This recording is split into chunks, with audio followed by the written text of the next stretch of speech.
The Agenda with Steve Paikin is made possible through generous philanthropic contributions from viewers like you.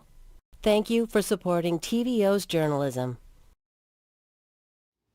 Tonight, Max Kerman, frontman for Hamilton's own Arkells, joins us to discuss the band's journey from McMaster University to Canadian rock stars.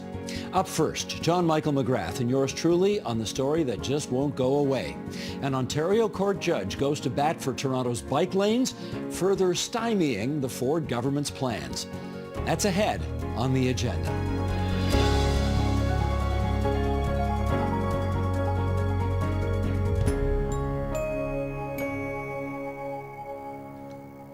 JMM?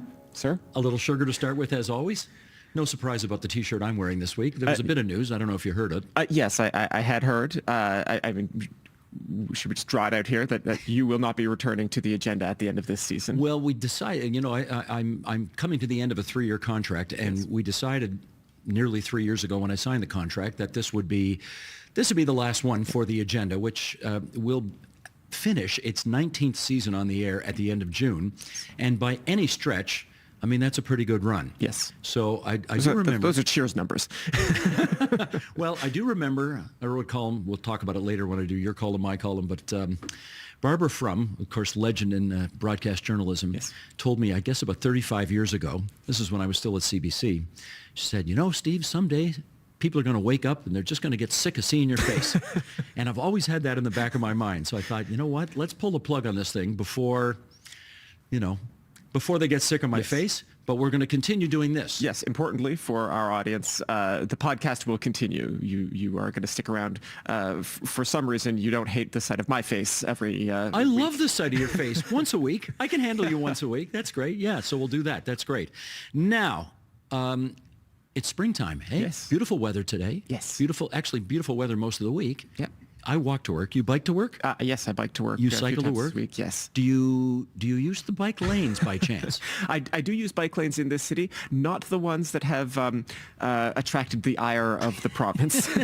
Well, it's funny. This is the story that just, what do we say, either refuses to die or keeps on giving, Yes. depending on your point of view here, because the bike lanes are back in the news again thanks to the courts. What's happened? Right. So Justice Paul Shabas, who heard the full arguments in the case to preserve the bike lanes earlier this month, has issued an injunction.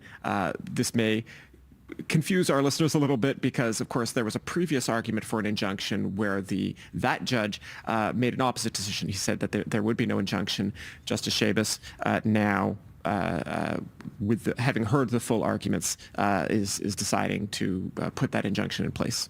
So what does this practically mean? Do we have a stay of execution for the bike lanes now? No, not well. In a sense, we've got a very temporary stay, right? This injunction will apply until Justice Shabas can issue his final decision. All this does really is press pause. We're not going to go too deep into this because we're just doing the intro here. But in his decision, Justice Shabas went some lengths to really emphasize that he has not made any final decision yet. But he thought that having heard the arguments presented by both the charter applicants and the government, who are in this case, I guess, the defendant or whatever, that it was appropriate to impose an injunction. We shouldn't really draw any inference from the fact that there was an injunction. We don't know what final decision he will make, but I do have to say he did not seem terribly impressed with the quality of argument and evidence provided by the province. I'm just going to briefly quote the injunction here where Justice Shabas says, "The evidence led by the government does not provide a compelling basis to find that the removal of these protected bike lanes will improve safety, nor does it rebut the government's own internal advice that accidents and injuries are likely to increase." That, of course, is relevant in the question of the injunction because the whole point of an injunction is who is going to be harmed most if we apply an injunction. So as a cyclist, I am not getting my hopes up yet, but I did not mind reading that passage at all. But as you point out, that doesn't necessarily give any indication of what the final decision is going to be.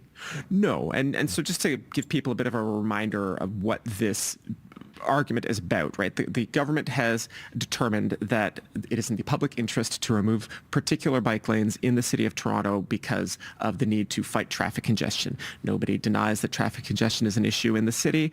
The government has not even, as you can see from that passage I read out, the government has not even rebutted the proposition that removing those bike lanes will cause some amount of harm. The government is actually allowed to cause harm. The governments make decisions every single day that cause people harm, but they are required to demonstrate that, they have weighed policy choices against other available alternatives. This is all part of a process that they have to prove in court. And this is why I'm relying so much on the judge's opinion about the quality of evidence at argument here, because the government is really struggling to meet this bar of having proved that it did the necessary homework to justify infringing people's right to security of the person under Section 7 of the Charter. Bottom line, we're going to be talking about this again, aren't we? It's going to come back at least once more when the final decision from Justice Schabas comes in, and then do you think there might be an appeal? I think depending on which way it goes, it could very well be an appeal. Yes. I think you're right about that. Okay, with that, let's get off to issue one. Education Minister Paul Calandra has announced that several school boards are being investigated over their finances and use of resources. And in one case, the province is taking control. Okay, we got a few of them here, so let's go through them one by one. Take us through it. So we've got the Thames Valley District School Board that's in the London area.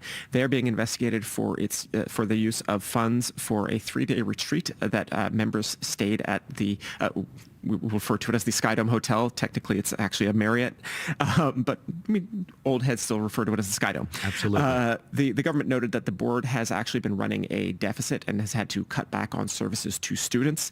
Not a great look to be having a 3-day retreat while you're cutting back on student services. So in that case, because of the long-running deficits that have been projected, the province is taking control of the board. Technically speaking, they are appointing a supervisor, which will have the power to make decisions that would otherwise be made by the board. Then we have, and our audience may remember this story, the Brant Haldeman Norfolk Catholic District School Board. They got into hot water last year where 4 trustees incurred almost $150,000 in costs related to a trip to Italy where they bought art for the board. Some of those were the direct costs of the trip, and then there were also costs when they hired the crisis management firm Navigator and also billed the board for that.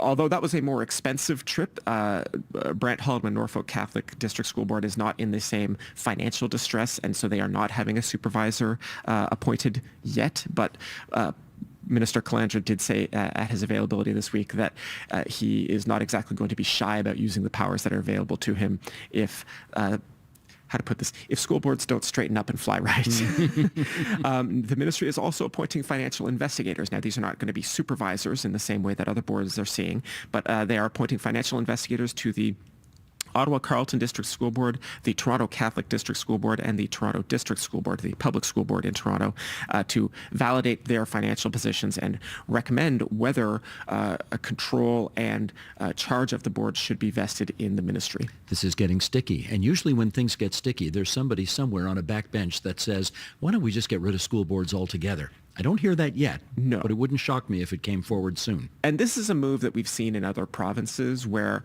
in fact, it's kind of gone back and forth sometimes where, one government will dissolve school boards and then the process never quite gets all the way there before the next election, and a new government comes in and reassembles the school boards. I'm not sure exactly. I've kind of lost track of where it all stands in the other provinces. But yes, that is an issue that comes up perennially. No sign of that yet from the government. At the moment, they seem to believe that they can deal with these issues with the tools that they have at hand. Right. Now, there was another report attached to all of this as well. Take us through that. Right. So our audience may recall last year there was a rally to support the Indigenous people of the Grassy Narrows First Nation, and some Toronto District School Boards participated in that. It did not stay confined to Indigenous issues. There was a pro-Palestinian speaker at that rally, and it became controversial because of some statements that were made from the rally stage that were read as being anti-Israel. Ministry ordered a report to be made. That report has now been made public, and just to go through some of the findings of fact that the investigator made, he says that for 5 minutes there were pro-Palestinian chants at the event that made some Jewish students feel emotionally unsafe. The report distinguishes between being made emotionally unsafe versus feeling physically endangered. The investigator also found no evidence that students were forced to participate in the event, and said that media reports about what color children were asked to wear was misleading. There were reports about children being called settlers and being forced to wear blue. Perhaps the most important element in the report, cited by the minister, again in his remarks this week, was that participating schools failed to comply with the TDSB's own internal policies regarding these kinds of events, and if they had complied with their own policies, that some of these issues would have been addressed in advance. The report does also reassert, perhaps, that there is significant value in students learning about politics, learning about the world from attending these kinds of rallies. And obviously the scandal that is the mercury poisoning around the Grassy Narrows First Nation is an important and vital issue for people to understand, not just Toronto District School Board students. But the report does note that, this also harmed not just Jewish and Palestinian students, but also the interests of Indigenous people, because it got wrapped up in all of this stuff. The report concludes that teachers and principals need to be better at anticipating the risks from these kinds of rallies and potential safety concerns for students at events like this. I'm only scratching the surface of the report here. For the interests of time, we are going to post a link to the report in the podcast show notes. Good, so people can find out more about it there. Yes. And with that, let's move on to issue 2. By the year 2050, Ontario will need 75% more electricity than it uses right now. 75%. That's a big number. The Independent Electricity Systems Operator, which is in charge of managing our system here in Ontario, is working on procuring that energy, and the Protect Ontario Through Free Trade Within Canada Act could open that procurement process to other provinces. Okay, JMM, why don't you take us through what some of the advocacy groups out there are hoping the province of Ontario will do? Right. So I'm not going to reread the title of that legislation. Thank I'm just going goodness. to call it Bill 2. But so this is a reaction to Bill 2 from the Ontario Clean Air Alliance. They sent out a press release making the argument for expanding east-west electricity ties between Ontario and other provinces. Which is a hobby horse of theirs going back probably 20 years. They've been on this one for a long time. Yes, they've been arguing for a very long time that, for example, Ontario could import more electricity from Quebec and Manitoba instead of building new large nuclear plants. Currently, if you'll allow the pun, Ontario can import about 250 megawatts from Manitoba and 2,000 megawatts from Quebec. The Clean Air Alliance argues that transmission system upgrades between our three provinces could allow for 2,000 more megawatts to help with increasing electricity demand. Okay, well, this presumably, I know for the Clean Air Alliance, this is a whole nation-building thing. We should be looking at more east-west links as opposed to north-south links. So how does that play into all this? So at the moment, all three major national party leaders have called for various forms of an interprovincial energy trade, right? Mark Carney, the Liberal leader, and NDP leader Jagmeet Singh have explicitly called for an east-west electricity grid. And Conservative leader Pierre Poilievre has the idea of a broader sort of national corridor that would move not just electricity, but also oil and gas across the country. But this is tricky because electricity really is provincial jurisdiction. And while the federal government has powers to build works between the provinces have been pretty... they've guarded their electricity systems pretty jealously historically. They prefer, as Ontario is doing with nuclear power right now, they prefer to generate their electricity locally rather than rely on imports from other jurisdictions, even if those are other jurisdictions in Canada. There is also a geography problem here that I do want to mention, where like the bulk of Ontario's population is in the south, and it's a really long distance between, say, like the GTA and the Manitoba border, right? That's certainly thousands of kilometers, right? So we're talking about a very, very long transmission line that would need to cover a lot of distance where there's not a ton of other very large load centers, which doesn't make it impossible, but I'm sure an electrical engineer could give you a better answer than I could. So those are just some of the potential problems with this idea. Can I take us down memory lane for a second here? Sure. Because this is not, I mean, there's nothing new under the sun. This is not a new issue. And I can remember how far back, well, more than 40 years ago anyway, and here comes the reference if we're playing our drinking game, when Bill Davis was Premier of Ontario, I remember a time when the hydroelectric station at Paikin needed a significant upgrade. Yeah. And the Premier of Manitoba said to Bill Davis, you know, you could just do a transmission line from Manitoba to northwestern Ontario and take care of things that way, and you wouldn't have to spend any money fixing your hydroelectric plant at Paikin. And Mr. Davis apparently responded by saying, there's no votes in that for my party if I do that, right? You know, there's jobs. There's jobs if I refurbish that station in northwestern Ontario. There's jobs there that will not happen if I give you guys the contract. So that's all been part of this story, obviously, for many, many years. That said, if we do create these east-west links to other provinces, Manitoba and Quebec in this case, does that solve the 75% problem we talked about off the top, where we obviously need a lot more power going forward? Not really. Remember a few weeks back, what is time even? Premier Doug Ford threatening to cut off American electricity imports. With a smile on his face, as I recall. Yes, exactly. One of the things that I mentioned when we were talking about that is that actually Ontario and Quebec don't export that much electricity to the U.S. anymore. There's been a huge increase in demand in Quebec for electricity. Premier Legault has been very happy about the amount of industry he's been able to attract to the province, but it has meant that there's a lot more electricity being used in Quebec and a lot less being exported out of it. So I'm not even sure if the 2,000 megawatts number that the Clean Air Alliance cites is necessarily realistic. But even if we take that as a given, what we're talking about in terms of 75% increase in demand, that 2,000 megawatts would be a relatively small part of that. Now, there might still be some benefit because maybe we can build the transmission line faster than we can build a new large nuclear plant. Right. And so it might be beneficial in the nearer term, for example, if we have a particularly hot summer when everybody's air conditioners turn on, maybe that helps keep the lights on as well. But in the long term, I think the answer is going to need to be some very large increase in either electricity generation here in Ontario, or, I mean, there's not a ton of very large hydroelectric potential left in Ontario, but there are still some sites in Quebec and in Manitoba that might be explored. But that's, again, you just look at how long it's taken to build like the Site C Dam in British Columbia. Mm-hmm. We don't build hydroelectric dams very quickly either. So it is a longer term project. And obviously this particular government, the Ford government at the moment, is really looking very much at like large nuclear here in Ontario. Well, and I think you've got to give Donald Trump some credit on this one, too, because for years and years and years, people have told the Clean Air Alliance, we're not interested in spending the money to build transmission lines from Quebec to Ontario to get their power, because it's cheaper just to either do it here or get it from the States or whatever. But given our deteriorating relationship with the United States, suddenly building these east-west links not only might be a nice nation-building exercise, but it might make more financial sense as well. Yeah. So let's explore. Absolutely worth exploring. There we go. And with that, we're off to issue 3.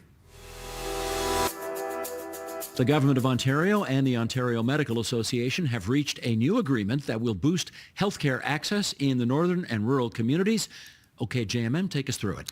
Right. So we talked about the crisis in rural healthcare with Nam Kiwanuka, the host of The Thread here, a few episodes ago. 2.5 million people in Ontario do not have a family doctor, and the situation is far worse if you are living in a rural community, particularly if you need a specialist whose only office is in a major city that might be hours away by car. So the agreement announced this week will help direct funds towards what is being called a rural and northern physician group primary care model that is going to help recruit doctors specifically to northern and rural communities. There's also a new program that will ensure appropriate staffing levels year-round at ERs we've talked a lot on this podcast about the problem of ER closures.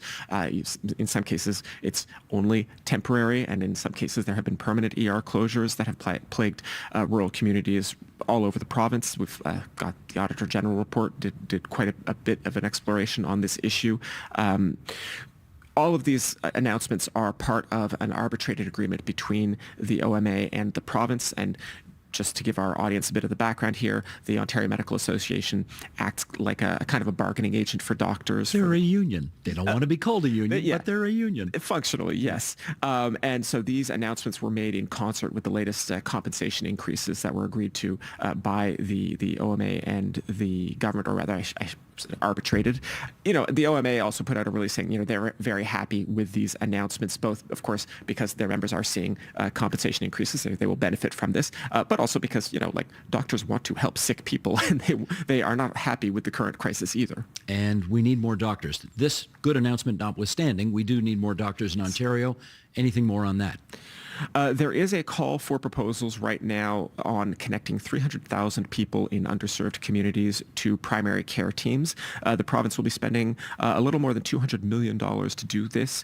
The idea is to get family doctors, nurse practitioners, healthcare organizations together to form groups that can help a wider community. So not so much relying on the sort of the idea of like a single general practitioner working out of their own office, but having a more fully formed team. This is one of the recommendations. It's part of the primary care action plan that was announced by Dr. Jane Philpott. Gotcha. Okay, and with that, let's move on to your column, my column. Time now for our regular feature, Your Column, My Column, in which JMM and I have a little chat about the columns we wrote for the website TVO.org over the past week. And what will you favor us with today? So the government introduced Bill 5 just last week, and it's another one of these Protect Ontario bills, but I'm just going to call it Bill 5.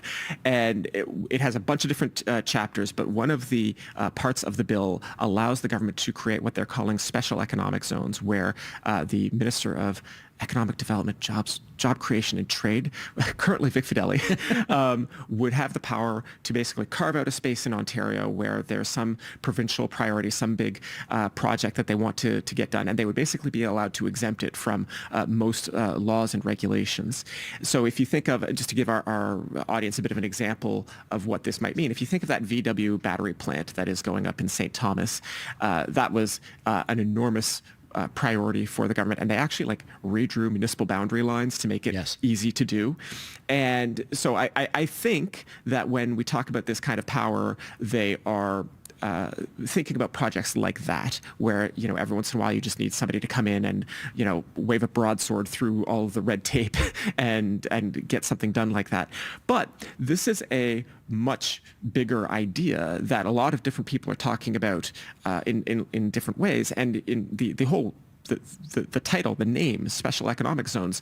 Arguably goes back at least to communist China in the 1980s, where Deng Xiaoping, then the leader of China, understood that you could not throw out the entire system of government that had grown up in communist China, but he wanted to find ways to allow a little bit more capitalist experimentation within the system. So they picked a handful of cities, most notably Shenzhen, which is now like the center of iPhone manufacturing and a whole lot else in China, and created these small little pockets where they were allowed to do more experimentation, and that system eventually grew, and they would look at ideas that worked in these special economic zones and apply them more broadly.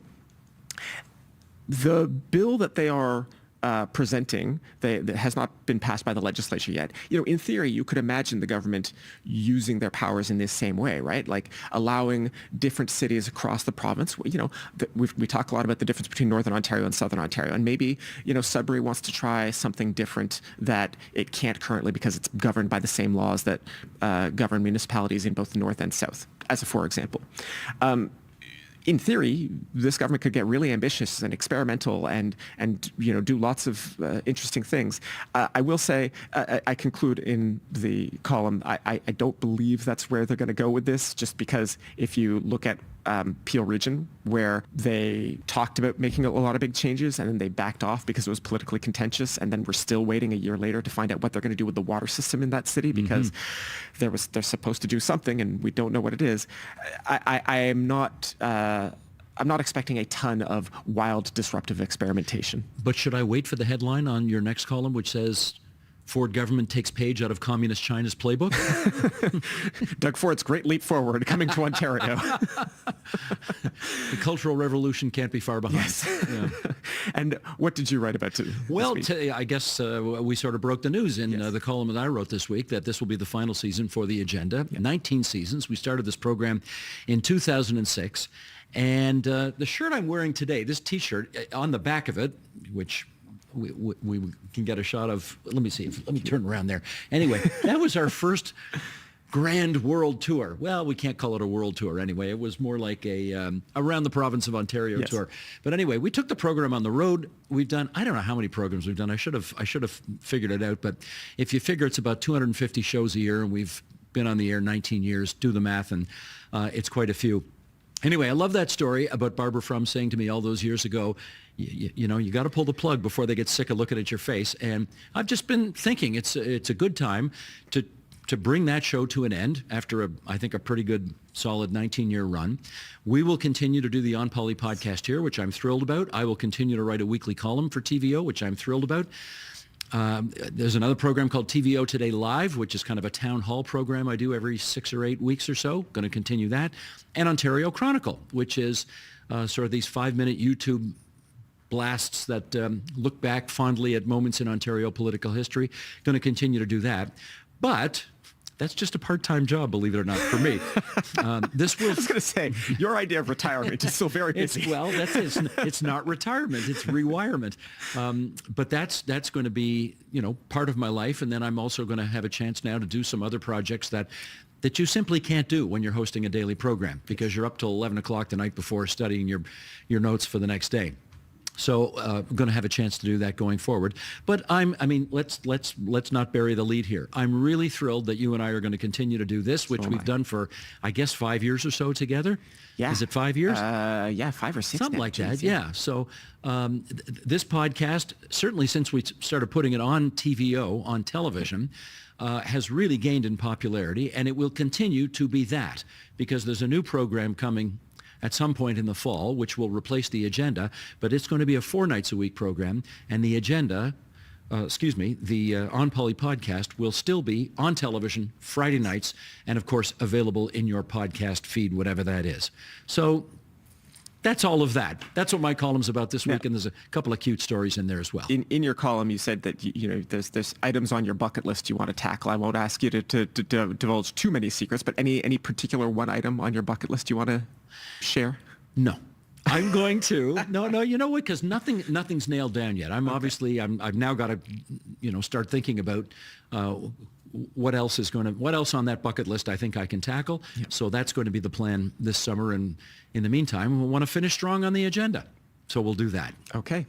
Now, if you've got a burning question or insightful comment, we always love hearing from you at onpolitics@tvo.org. JMM, what's the letter this week? We have an email from listener John Towndrow in Cornwall who writes, "Hi, Steve and JMM. I've been canvassing door to door for a local candidate, and my experience is worth sharing. A few people are friendly and ask questions. Fewer people thank me for doing the canvassing in the rain. Many do not even answer the door, even though it's clear they are home. Some say it's not worth voting, which is disturbing. What I found most disturbing is that some people are downright nasty, especially if they don't like the party I'm canvassing for. I came away worried that people have lost the ability to be polite or even social. Perhaps this has been exacerbated by the pandemic, but I also suspect it is because as a society, we have become too isolated. I think this is worth talking about." John Towndrow, Cornwall, Ontario. John, I agree it's worth talking about, and I have to say, for what it's worth, I think your experience is not the majority experience. I talk to candidates all the time about the experiences they get at the door, and to be sure, there are the odd case where a potential constituent is incredibly rude or aggressive, et cetera, but just the other day, I got an email from a candidate, I'll mention his name. His name's Greg Brady. He's running for the Conservatives in Ajax against Jennifer McKelvey for the Liberals. And Greg says, Greg is a morning radio host. Yeah. That's what he left doing to run for office. And he said, it probably will knock on 30,000 doors by the time this election campaign's over. Yeah. And he said, it's really restored my faith in democracy. My interactions with the public are really quite constructive and engaging and inspiring even. And, however the election turns out for him, he said he was really glad he did it. And I have to tell you, over the years, that is the overwhelming response I get from people who run for office, is that they learn a lot, they meet a lot of people, and at the end of the day, yes, of course, there are some bad moments, yes, but in the main, it's well worth doing. Yeah, I suspect I don't have to make this point to our audience, but, if you're going to get crotchety with people on your porch, and I can understand that, having strangers knock on your door at maybe not the best time of the day, it can be irritating. Don't get crotchety with the canvassers. If the candidate is on your street and is talking to people on their doorstep, and you want to give them an earful, I would still urge you to be polite, but the candidate, at least, I think, is fairer game. Yes. The canvassers are just, they're literally volunteering. Nice volunteers, just trying to contribute to democracy, yes. Yeah. I think oftentimes canvassing isn't really going to convince people to switch their vote. Sometimes you do hear about times where people change their minds, but it is reminding voters who they've already been identified by that party as they are potentially winnable vote. Sometimes you're literally just reminding them that there's an election on. It is, they are part of the process too, right? Canvassers are people, even if they are paid, and I think it's quite rare for them to be paid canvassers. It never hurts to be decent and kind. Amen to that. Give the email address and let's get out of here. That's right. Once again, if you'd like to ask about the content of our show, please email us at onpolitics@tvo.org. There we go. And that is the On Poly podcast for this Friday, April 25th, 2025. You can follow our show on Apple Podcasts so that you get notified each time a new episode is available. And you can see the video version of the podcast on the TVO Today YouTube channel. Until next Friday, everybody. No, Tuesday. Bye. Oh, right. We're back for a day after the election On Poly special. A post-election special. Good point. Okay. Till next Tuesday. Bye-bye. Bye-bye.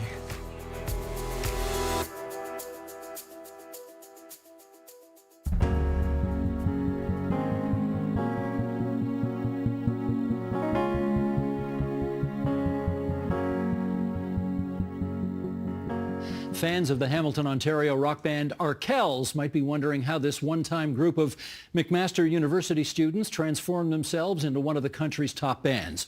Well, wonder no more. Frontman Max Kerman has written a book all about his band's journey. It's called Try Hard, Creative Work in Progress. And we're delighted to welcome the guy in the leather jacket who calls people up on a payphone. There's Max Kerman right there. And I stole a few lyrics just to make you feel more welcome. Thank you. I feel very welcome. Do you know what, though? I feel very overdressed for this. Uh-huh. I do. Like, the suit and tie just does not feel right for this. Well, do you mind? Can I just get a little more casual? Get a little more casual, please. Let me just, what do we have here? let me just... now I feel more at home. Is this all right? A gracious host you are. Well, can I tell you something? Thank you.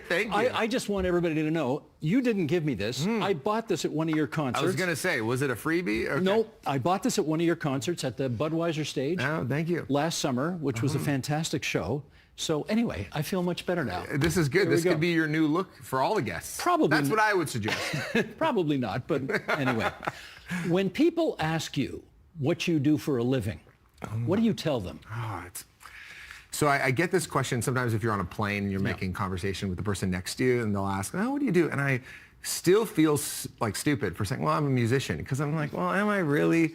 I have these just ideas and creative cravings all day long. And I try to figure out how to make sense of them. So I suppose I'm a musician, but I feel like I'm a person who's part of a community, and part of my job is to generate ideas and then pick up the phone and call people and say, how do we figure this out? And so a lot of the time it's calling the guys in the band and say, I have an idea for a new piece of choreography in the show, or hey, or Tony, our keyboard player, is like, I have a new song. Can I come over and we can like record something together? Or we called Mike, our guitarist, like, Mike, we got to think of some new merch for the rally, our big festival in Hamilton. And sometimes it's about nothing musical at all, or sometimes I'm making a TikTok. So it's a long answer. Yeah, so I don't know. I don't have a good answer, but I do feel a little foolish calling myself a musician because I feel like you shouldn't. You are. Well, yeah, but I feel limited in a lot of ways. I see real musicians doing things. I'm like, oh, that person really knows what they're doing, but I don't know. Tell me this. And this is probably a question that Don Henley or Glenn Fryer got over the years, which is their group is not called the Eagles. It's just called Eagles, and your group is not called the Arkells. It's just Arkells. Just Arkells. Why is that? You know, I don't know if there's a good answer for that, but I will say it drives our manager, Ashley, insane. If we are listed as the Arkells on an ad mat, that means the promoter wasn't doing their job looking at the finer details. It's just Arkells. But if we're having a conversation, you say, oh, I was talking to the guy from the Arkells. That's fine. Because they don't mind that. Grammatically speaking, that's okay. You want to remind everybody why your group is called that? Well, we used to be called Charlemagne. That was what we started out as at McMaster University.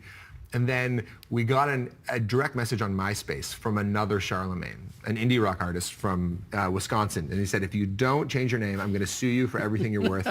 and you were worth nothing at the time anyway. We had $400. So we're like, we can't lose this $400. So we thought we'd better change our name. And when we got signed to our first label, we let them know that we have to change our name. And we went with Arkells because we lived on Arkell Street, Mike D and I, which is in Westdale, not far from where you grew up. And yeah, and now that street sign is stolen regularly because it's a bit of a keepsake for fans. No kidding. Yeah. You tell us in the book that your faves growing up were the Beatles and the Temptations, Smokey Robinson. Ever meet any of them? Oh, no, I haven't. I feel like that'd be a dream, though. Yeah, my dad, he went to university in Detroit at Wayne State University. It was the only place that let him in. But he was a DJ at the local college radio station. And my dad's an old guy, so this is like the 60s. And he carted around those vinyl records for like the next 20 years of his life. And then he met my mom, and those were the records we had around the house. So I feel like as a student of songwriting, like that's an amazing place to start if you're listening to the Beatles and Motown. What particularly inspired you about their music? Oh, I mean, the melodies, you know, and, you know, the first movie I ever saw, the first movie I ever remember watching was Help. My dad showed me Help, and it's and the Beatles rockumentary, right? And they look so cool, and their chemistry with each other was like so fun, and the performances in that movie of the songs, just, I can see each one in my mind, and I don't know. The Beatles are one of those groups. Like I'm a part of a Beatles group chat with my friends, where every day we're updating each other with new Beatles news, and they haven't been a group since 1969. And we're like, oh, did you hear about this? And so it's, you know, I think those kinds of artists can supply like a lifetime of entertainment and, you know, curiosity. Right on. One of the things I got to hand it to you for is that you really don't spare yourself in the book. You are very self-critical, and in fact go through chapter and verse about how you went through 3 managers in the first 3 years that the group was together. And you kind of take the blame for the fact that you guys were kind of dickheads for doing that. Do you want to just sort of explain why that happened? You know, it's so much easier, I think, in life to just blame whoever it is that did you wrong, or, you know, but I find it way more interesting to look inward and go, oh, what would have I done differently? You know, what can I learn? And I think every chapter is sort of like, okay, we did something, what did I learn from it? You know, what was a good thing that happened? What was a not so good thing that happened? And how can I move forward in a way that I feel a little bit more enlightened? And I feel like with the managers that we worked with, each one taught us a lot about different things, but each one wasn't quite the fit. It's sort of like dating, where you're like, you know, it's like you could date a number of partners over the years, and each one can, you know, offer something different. You can learn something different, but you're still always sort of looking for the one that fits the best. And then we met our managers, Ashley and Chris, and we've been with them ever since. You love them. Holy smokes. I mean, you go on and on and on. Yeah. Oh, Ashley's so wonderful this, and Ash is so wonderful that. She's on the other side of the camera. I know she is. That's why I'm saying all this. You've had a hell of a good run, Max. Good for you guys. Very lucky. Well, that's my question. How much of it was due to the fact that you guys worked your butts off to get to where you are versus just, you know, right place, right time, good luck? I think it's got to be a bit of both. I think about my good fortune, and it starts in high school. So I went to high school in downtown Toronto. You're from Toronto originally? And I went to Harvard Collegiate, and 2 of my teachers happened to be married to gentlemen in the music industry. And because I'm a person who, when I have an idea, I just kind of talk about it loudly, hoping somebody will hear it and maybe offer a hand. I must have been talking about my desire to be in the music business. And one of them said, oh, let me see if I can put you in touch with my husband's work. And then from there, I got introduced to Jack Ross, who was the president of the agency group at the time, which was Canada's biggest booking agency. And that summer, after grade 11, I sat on the floor of his office and I was filing contracts for Nickelback and Sam Roberts Band and Great Big Sea. And I was going, oh, this is how much people make. Oh, this is, what a promoter does. Okay, huh. And so I had that experience. I went to McMaster. I met Nick and Mike the first week of school. And that in itself is very lucky. And they were also into being in a band. And so we got a little bit better. And by the time we got signed at the end of 4th year, it led us back to the agency group. And I started working with Jack Ross. And Jack is our agent to this day. So there's a lot of things that sort of happen if you're kind of keeping your eyes peeled and you're having conversations with people, you're letting your intentions be known. But I also am very lucky that I happened to go to a high school where these teachers were connected to the music business. We're going to show a clip. This is from a show about 6 years ago. There was a fairly special guest who was playing with you. Sheldon, if you would, the clip, please. Give it up for the head coach of the Toronto Raptors, Nick Nurse, everybody.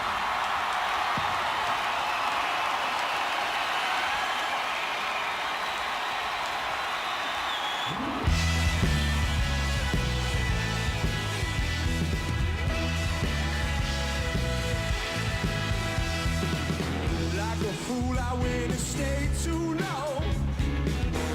And now I'm wondering if your love's still strong. Ooh, baby, here I am inside, still living, I'm yours. How cool was that? It was so cool. Okay, question 1. Can the guy actually play? Oh, yeah, he can play. He can play. He can play. How did that come together? You got the coach of the Raptors out there with you on stage. Okay, where do I begin? The story actually begins in 1999, 20 years. That's a while ago. 20 years before that happened. So do we have a minute for the story? Fire away. Okay, so my grade 7 teacher, Miss Jane, she said, interview somebody in the community that has a job you like, that you might want one day. So most of the kids interviewed like the fireman or the dentist or whatever. I picked up the phone book, I went to the back, and I called the front office of the Toronto Raptors because I wanted to meet the general manager of the team because I thought that's a job I could like. I love Vince Carter. It's like, who's the guy who drafted Vince Carter? So I get put through to a secretary, and I said, hello, is Mr. Glenn Grunwald there? She arranged an interview with Glenn. And then I got to meet Glenn, and I got to go down to the Air Canada Center that just opened, and it was this amazing experience. And I was like, oh, this is so interesting. I just, on a lark, tried it, and it worked. So, and I've loved basketball. Basketball is a great reprieve for me in my life from being on stage. Anyway, the Raptors won the championship. It was one of the greatest 3 months of my life. I went to some of the games.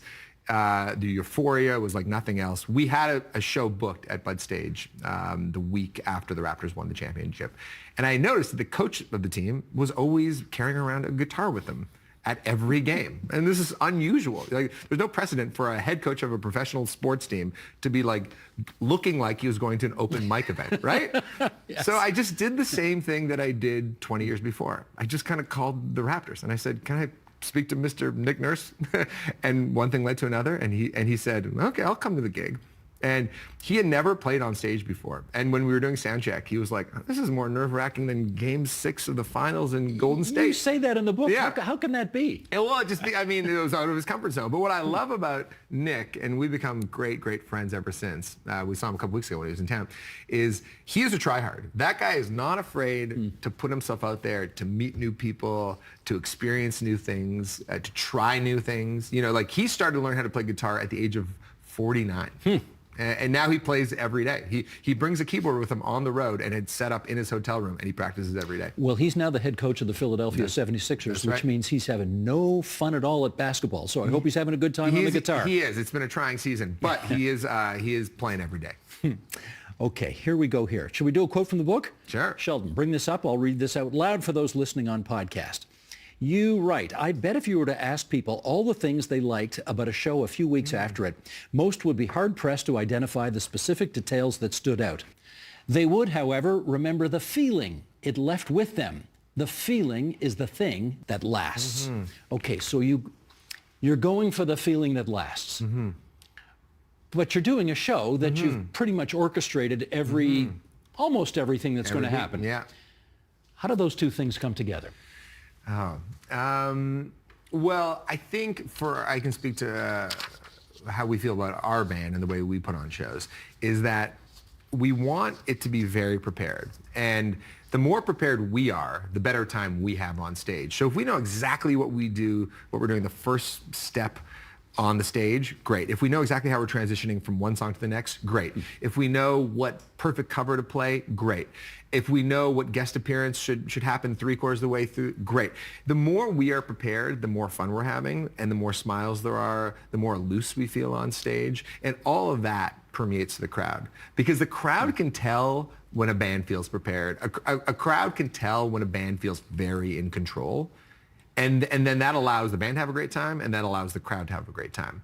So I feel like and I talk a lot about Bruce Springsteen in the book, because Springsteen is the expert at that. It's like the reason why he can, like, smile as big as he does and be silly in the way that he does is he is prepared. The E Street Band is more prepared than any rock band in the history of bands.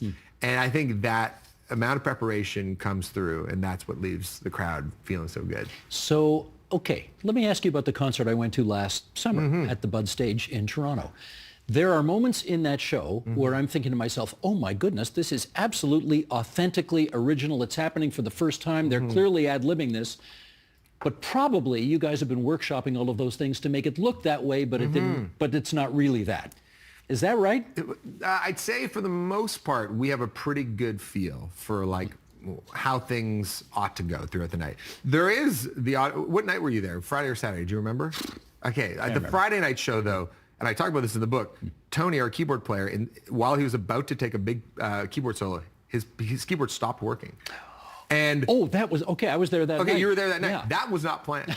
That was not planned, No. which added to the magic of it too. But I always feel that you had a lot of tap dancing to do at that moment. Yeah, we were sort of like, how is this thing? And then eventually the keyboard got fixed, and the crowd went nuts. Yes, and we blasted into the solo, and I feel like if you're prepared when something goes wrong, it matters less, because you know that you have 19 more tricks up your sleeve that you can lean on. But all the stuff, I mean, there are moments in the show where you just, people don't see it coming. You just walk out into the crowd and people are all over you. Yeah. And it looks very spontaneous, but it's not. No, well, I have a sense of the beats I want to hit in the show.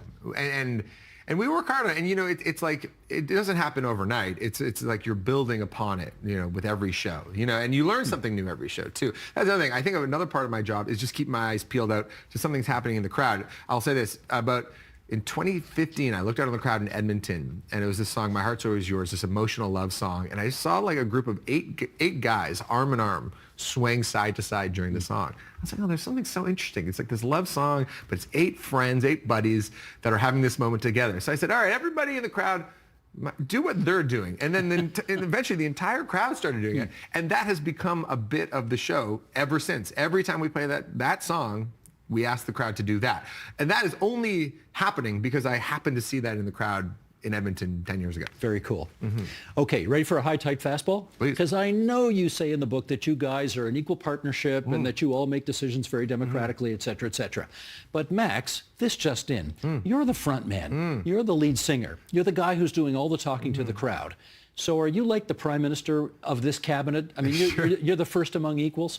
Yeah, no, I mean, there's obviously a lot of sort of like give and take, and I try to be a good listener and try to get a feel for what everybody wants to do in the band. That's sort of my job.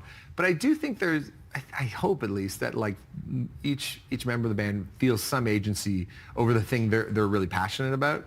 So like Mike is an amazing, brilliant designer. Like he makes all of our merch, he makes all of our album designs, and it's not, I'm not going to go, hey, Mike, what if we change the green to a blue? I'm not going to do that because that's Mike's domain. Mike knows way more about that. Same thing with like our live show. Anthony is our musical director. Like he really is in control of a lot of the programming that happens on stage with us.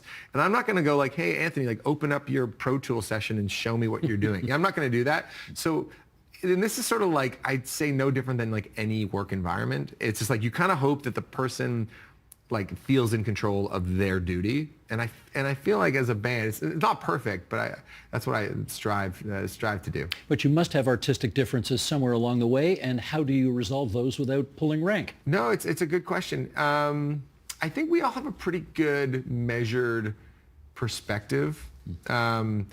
Because there's so many decisions that have to be made. It's like we're in the middle of like listening to mixes right now of like new material. And it's like, oh, could the drums be a little louder? Yes or no? And you can work yourself up about, this part's bothering me. But I feel like because we've been doing it long enough, it's like there's very few hills that anybody wants to die on, because a lot of the things you kind of forget within 2 days anyway. You're like, oh, that was the thing I was annoyed about. And we have enough experience to know that, you know?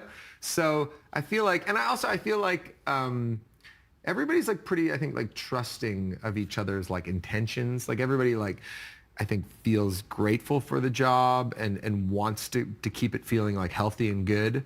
And I think that allows for those sort of creative conversations to happen in a better way. Let me ask about songwriting, because I think once upon a time you guys were all very determined to write your own stuff, and you were very much opposed to writing with kind of industry producers. What's that other Max's name from Sweden? Max Martin. Max Martin, right. The guy who's written how many thousands of hits? Yeah. I mean, he's on everything. Have you kind of beveled your edges on that now? Yeah, I think so much of any job is evolving, and I think if you did the same thing every time and you're only kind of listening to your own instincts and you weren't taking in any new information, you wouldn't get better. And in songwriting, the first 3 records, it was just sort of like the band writing songs. But when we got to the 4th one, I'd been encouraged, like, oh, is there anybody else you want to work with? And I was like, well, it feels like against the rules if you're in a rock band. Maybe that's for pop artists. Maybe that's for artists that are not an indie rock band. But I ended up meeting some great songwriters in LA. And on the first day, I learned a bunch of things that I wouldn't have known otherwise that have stuck with me. So it's sort of like just professional development. I feel like we all need some kind of professional development. And I think bands become stale if they only are interacting with each other, like, day in, day out. I think it's actually good to have some perspective by working with people outside of your core group. Where have you not played that you still want to play? I'd love to play in Mexico, or so we haven't played or Brazil. Yeah, somewhere where we could do shows in the winter. You've played Korea. We have played Korea. Yeah. Olympics. Yeah. That was cool. It was very cool. It was they brought you over there. Spontaneous moment. The Team Canada was using our song "Knocking at the Door" as their medal ceremony song, and we didn't know they were doing it. Someone just tweeted about it, and then I tweeted back, "Well, what if we just come over and play the song for real?" And then Team Canada said, "Are you serious?" And I said, "Are you serious?" And then Air Canada said, "Are you serious?" And then we were all serious, and then we headed over there 5 days later. Cool. We've got a few minutes left here, and we have to talk about what's going on our continent right now, because it's... Okay, you've played shows in the United States, obviously. You are a Canadian band. How are you kind of coming to terms with the fact that our former best friends in this world can't stand us these days? It is an eerie time. It is a strange time, sometimes you think about, saying something derogatory about Elon Musk or something, and then you wonder, it's if I go to the border, are they going to look at our Instagram and see that? And they might. You've been hearing these stories. Yeah. So it's really unfortunate. I don't quite know what to make of it, but each day it gets a little darker. The public down there doesn't seem to dislike us. It's the president who seems to dislike us. Do you make the distinction? Yeah, I mean, so we signed up to record in LA in February. But we made the decision back in October or something like that. And so, but by the time we got down there, the wildfires had happened, and then the tariff stuff started happening. But I can tell you that all the Americans that we knew down there were just very apologetic about the entire thing. And then it was very satisfying because I was down there when Canada played USA in the Four Nations Cup, and I was watching at a sports bar, and we won, and that was great. Did you rub it in? No, we were... Trudeau rubbed it in. Yeah. Trudeau said, can't take our country, can't take our game. Yeah, that was all right. Okay, last question. This is a sort of a moment that every group that gets successful has to think about. Do we stay here in Canada? Do we remain, tragically hip style Canadian? Or do we move to the States sometime and, indulge in the reality of trying to get big down there? Oh, interesting. Yeah, I mean, I feel like I used to play that game where you sort of like compare yourself to other acts and where were they on their third album or what kind of venues were they playing when they were my age or whatever that is. But then I've realized that everybody's career and business is its unique thing. Everything lives in its own context. It's like even like, the hip came out at a certain time in the 1990s and like when radio was king and rock music was still king, and if you're a rock band today, the landscape is much different. It's like the radio doesn't exist. It's like, rock and roll music takes up a tiny share of the marketplace compared to what it used to. So knowing that, I think the only thing you can do, and this is sort of what I get to in the book, is you just have to kind of do what feels right on a daily basis, and you have to, and that's why finishing a book, it's like, how do you finish a book? Like, what's the last sentence in a book? And I kind of realized at some point, I was like, the last word should be today, because the only thing that matters is today and what you do today. Yeah, pull it up. Now I'm checking. Read the last line. Now, the last line of the book or the acknowledgement? Not the acknowledgement. Oh, no, okay. Today. What's the last line? They are only there to provide meaning and context for what you do today. So that's all you can do. You know what I'm looking for? I'm looking for the people's champ. I'm looking for the people's champ. We gotta get you on stage. That's you, man. You are the people's champ. Max Kerman, the book is called Try Hard, Creative Work in Progress from the Frontman of Arkells. Not the Arkells, just Arkells.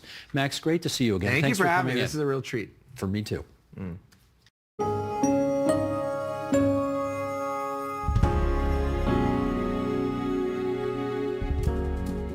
And that is the agenda for Friday, April 25th, 2025. Monday on the program, Nam Kiwanuka speaks to writer Claire Cameron about her book, How to Survive a Bear Attack. Hope you'll join her for that.